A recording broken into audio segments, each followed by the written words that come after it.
Hello off beat with Safi में आपका स्वागत है। और आज मैं आपको जो इस एपिसोड में दिखाने जा रहा हूँ, जैसे कि आपको पता है कि ये जो यूट्यूब जो मेरी प्रेजेंटेशन है वो जर्नलिज्म और न्यूज़ से जुड़ी उस एक्टिविटी की होती है जो offbeat quote and quote, जिसे आप बड़े चैनल्स पे बड़े जो पर्दे पर या न्यूज़पेपर्स में यूजुअली आप नहीं सुनते, लेकिन आपके काम की चीज़ होती है। यहाँ भुवनेश्वर में एक रेडियो फेयर लगा हुआ है और यहाँ कई सारे लोग आए हुए थे, तो मैंने सोचा कि आपको कुछ ऐसी चीज़ों से रूबरू कराऊँ जो आपके लिए इंटरेस्टिंग हो। तो मेरे साथ यहाँ बैठे हैं सिद्धार्थ भट्टाचार्य जी। आपने रेडियो जॉकी के बारे में सुना है, आपने और रेडियो से जुड़े जो चीज़ें उनके बारे में सुना है, लेकिन एक बहुत ही इंटरेस्टिंग चीज़ जो मुझे पहले नहीं इतना अंदाज़ा था कि इतनी बड़ी तादाद में होती है, लोग इतने ज़्यादा होते हैं, वो है एक रेडियो लिसनर और radio listener as a hobby.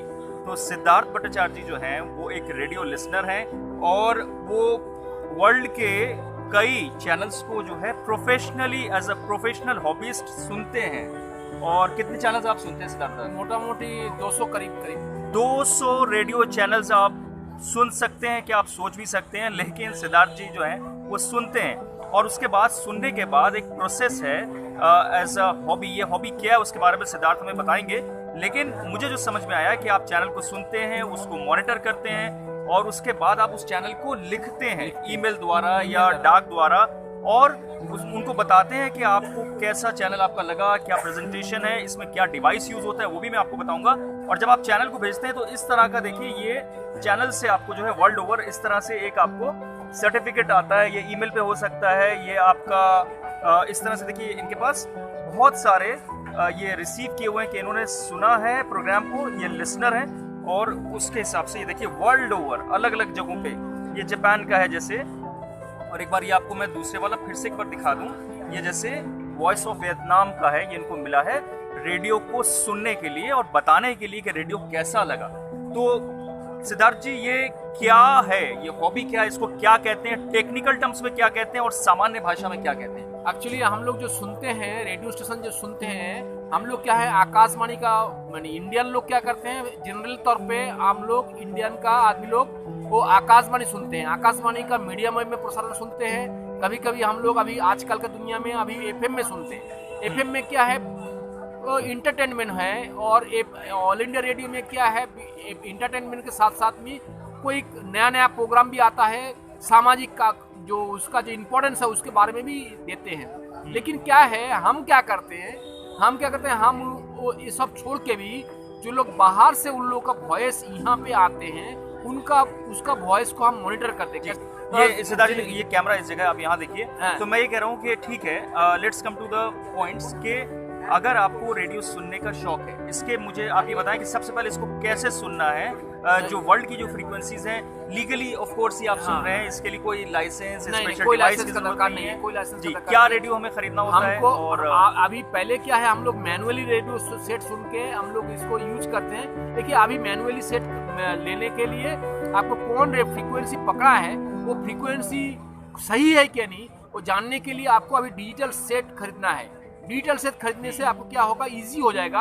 आप कोई भी जो फ्रीक्वेंसी है, फ्रीक्वेंसी दबा के आप वो रेडियो स्टेशन का जो इंडिया के लिए, खासकर इंडिया के लिए जो इंग्लिश प्रोग्राम होता है, वो प्रोग्राम आप सुन सकते हैं जी। वो सुनने के बाद उसको ईमेल के द्वारा से आप उसको लिखने के बाद उसको भेजने से हमको वेरिफिकेशन कार्ड मिलता है जी। इसको बोलते हैं ये वेरिफिकेशन कार्ड जो है, इस तरह से मेरे पीछे भी देख रहे हैं आपके इतने सारे लगे हैं, वर्ल्ड ओवर जमा किए, तो ये सारे कार्ड्स आपको मिलते हैं। हाँ, तो पहली चीज नंबर 1, अगर आपको रेडियो लिसनिंग करनी है एज अ हॉबी, तो आपको एक डिजिटल रेडियो खरीदना होगा और वो डिजिटल रेडियो आप ऑनलाइन खरीद सकते हैं और 1500 से लेकर के आप 9000 तक आपको कहीं ना कहीं सेट मिल जाएगा जी। वो सेट से आप छोटा सा एक तो ले लीजिए, 1500 रुपया का तो सेट ले लीजिए। डिजिटल रेट होने से क्या होगा, आप आसानी तरीके से आप उसको फ्रीक्वेंसी को आप लगा सकते हैं। बिल्कुल। तो ये एक हो गया कि एक डिवाइस आपको चाहिए, ये पूरा जो है एक आपके सामने एक दुनिया खुल जाती है। आप मुझे ये बताइए इससे क्या क्या फायदे होते हैं। पहले अगर 1 या 2 फायदे अगर हम बताएं तो क्या फायदे इससे होते हैं, क्यों हम रेडियो लिसनर क्यों बने? रेडियो लिसनिंग एक हॉबी है। ये हॉबी के द्वारा से आप सारा दुनिया का से आपको QSL कार्ड जिसको बोलते हैं, वेरिफिकेशन कार्ड, उसको आप गैदर कर सकते हैं और साथ साथ में वो सब देश से आपको क्विज होता है, कुछ डाक टिकट मिलता है, कुछ कुछ सामान गिफ्ट मिलता है, वो सब चीज हमको मिलता है। ये आपको खुशी की बात है। सो ये एक बहुत ही इम्पोर्टेंट चीज़ जो पत्रकारिता से जुड़ने वाले लोग हैं या न्यूज़ में अगर आपकी रुचि है तो देखिए एक छोटा सा आपके लिए इसमें इन्वेस्टमेंट है। आपको एक डिवाइस जिसको वो डिजिटल रेडियो बता रहे हैं और उसके बाद आपको उसको सुनना है। इसमें सबसे बड़े फायदे की चीज़ जो ये है कि आप विश्व भर में जो जो फ्रीक्वेंसीज आपके सामने अवेलेबल हैं उन फ्रीक्वेंसीज को आप एकदम शुद्ध सुन सकते हैं विदाउट एनी डिस्टर्बेंस। और ये रेडियो लिसनिंग अब कितनी पॉपुलर होती जा रही है इसका अंदाज़ा मुझे आज ये रेडियो फेयर में जब मैं आया था मुझे अंदाज़ा हुआ कि इस तरह से ये एक तरह से हॉबी है जिसकी जानकारी जो है बहुत सीमित थी मेरी।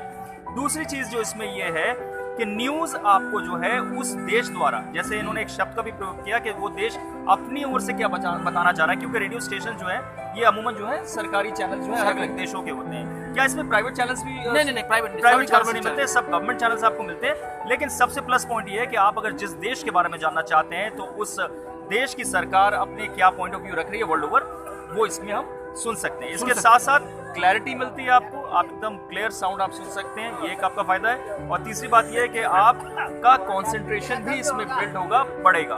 तो ये सारी चीज़ें हैं। रेडियो लिसनर कैसे बनना है, इसके अलावा अगर आपके पास शुरुआती दौर है, अगर आप डिवाइस नहीं खरीदना चाहते तो और क्या ऑप्शन जो ऐप के माध्यम से हम रेडियो कैसे सुन सकते हैं। देखिए मैं दोनों ही चीज़ें आपको बता रहा हूँ कि एक हो गया कि आपने डिजिटल रेडियो ले लिया। अब अगर आप अफोर्ड नहीं कर सकते लेकिन आपकी एकदम चाहत है कि मुझे रेडियो लिसनिंग करनी है, रेडियो लिसनर बनना है, क्या ऐप्स जो अवेलेबल हम कैसे कर सकते हैं, कैसे सुन सकते हैं? बहुत सारा ऐप्स है। मोबाइल के गूगल प्ले स्टोर में जाने के बाद बहुत सारा ऐप्स है। वो ऐप से मान लीजिए आपको ऑल इंडिया रेडियो सुनना है तो ऑल इंडिया रेडियो को AIR ऑन FM है, AIR ऑन है, तो उसमें आप AIR का बहुत सुन सकते हैं। कोई भी मान लीजिए आपका जापान का लेना है तो NHK वर्ल्ड का ऐप्स है। आपका अमेरिका का सुनना है तो अमेरिका भी एक तो ऐप्स है। वो सब देश का एक तो क्या है, उसका देश के बारे में जानकारी, बाहर वाला देश को क्या मिल रहा है नहीं मिल रहा है उससे आपको जानकारी मिल रहा है। उसका देश का कल्चर, उसका हेरिटेज, बहुत सारी इन्फॉर्मेशन आपको और इसके बारे में। इंडिया के एतबार से मैं आपको एक ऐप के बारे में बता रहा हूँ जो फैबुलस ऐप है, प्रसार भारती की, हमारे अपने देश की जो ऐप है। प्रसार भारती की जो ऐप है न्यूज़ ऑन एयर के नाम की ऐप है। इसमें अगर आप जाएंगे, इसलिए मैं नहीं कह रहा हूँ कि मुझे इसका कुछ आपको जो है पब्लिसाइज कर रहा हूँ, बट मुझे ये ऐप बहुत अच्छा लगा, मैंने खुद यूज़ किया अपने मोबाइल पर।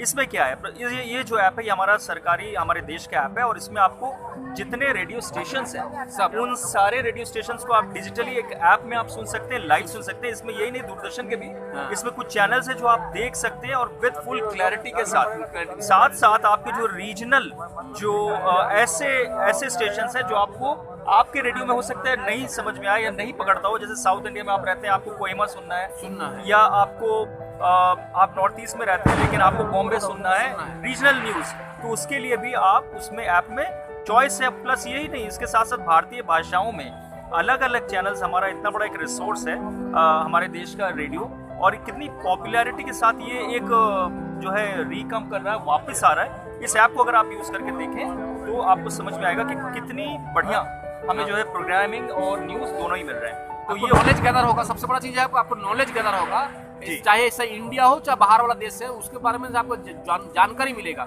वो देश के बारे में बहुत सारा चीजें है। सो ऑफबीट विद सफी में ये एक स्टोरी आपके लिए मैं छोड़ रहा हूँ, इसमें पोस्ट कर रहा हूँ। आप मुझे बताएं कि आप और किस तरह की ऐसी स्टोरीज सुनना या देखना चाहते हैं जो आपको अमूमन टेलीविजन पर या जो दूसरे माध्यम है ब्रॉडकास्ट के अलावा प्रिंट में आपको नहीं मिलती। मैं कोशिश करूँगा आपके लिए वो स्टोरीज लाने के लिए। आज के लिए इतना ही। Thanks for watching.